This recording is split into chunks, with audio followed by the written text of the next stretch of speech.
એટલે નક્કી ન કરતા. પેલા વડીલો જાય, બધું નક્કી કરી આવે, માંડવો બંધાય, અંતરપટ લાગે, અંતરપટ હટે, ત્યારે ખબર પડે કે સામે પાત્ર કોણ છે.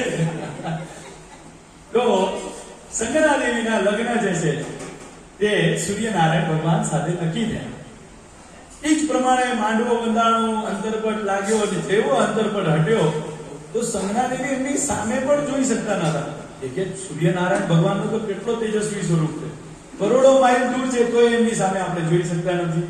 હમણાં તો ગરમીની સીઝન છે, ખબર પડે છે કેવો તાપ છે, એકદમ 16 કળાએ 64 કળાએથી ખીલાય છે.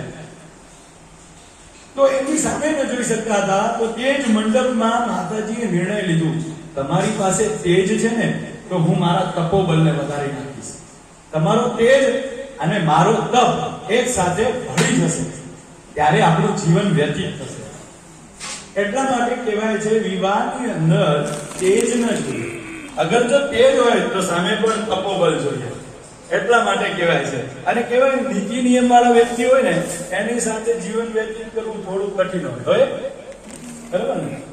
પ્રિન્સિપલ વાળા હોય ને, એની સાથે થોડું જીવન વ્યતીત કરવું થોડું કઠિન. પણ એ કઠિનાઈમાં પણ માતાજી મીઠાશ પ્રદાન કરે, મધુરતા પ્રદાન કરે. એટલા માટે વિવાહ પ્રસંગની અંદર રાંદલમાની પૂજા થાય છે વડીલ. બીજા પ્રસંગ જે છે એ છે ગર્ભમાં રહેલા બાળકની રક્ષા, એટલે સીમંત પ્રસંગની અંદર માતાજીની પૂજા થાય. તો સમય જેમ જતું ગયું એટલે જાનૈયા એટલે સંગનાદેવી અને સૂર્યનારાયણ ભગવાન ઘરે આવ્યા. હવે નિયમ તો લઈ લીધો કે ભાઈ હું તપોબળ વધારી શકું. તપોબળ એમને એમ ન વધે, તપ કરવા જવું પડે. એટલે માતાજી જંગલમાં તપશ્ચર્યા કરવા નીકળતા હતા. પછી પાછો એક વિચાર આવ્યો, હવે તો મારા લગ્ન થઈ ગયા છે, હવે હું મારા પતિને છોડીને ત્યાં કેવી રીતે જઈ શકું જંગલમાં. એટલે પછી નિર્ણય લીધો કે જેમ ઘરથી બહાર નીકળતા હતા ને, ત્યાં સૂર્યનારાયણ ભગવાને પ્રકાશ પાડ્યો, અને એ પ્રકાશનો પરછાયો જે પડ્યો ને, એમાંથી એક દેવી ઉત્પન્ન કર્યા, જેમનું નામ પડ્યું છાયાદેવી.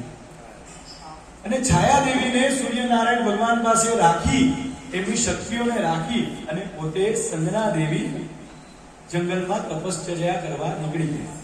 હવે જંગલમાં ગયા ત્યારે જોયું તો જંગલમાં બધા પશુ પ્રાણીઓ હતા, એની વચ્ચે માણસ કેવી રીતે રહી શકે? એટલે ત્યાં એમનો જે સ્વરૂપ હતું એ બદલાવી નાખ્યો. એ બદલાવીને ઘોડીના સ્વરૂપમાં તપશ્ચર્યા કરવા આવ્યા.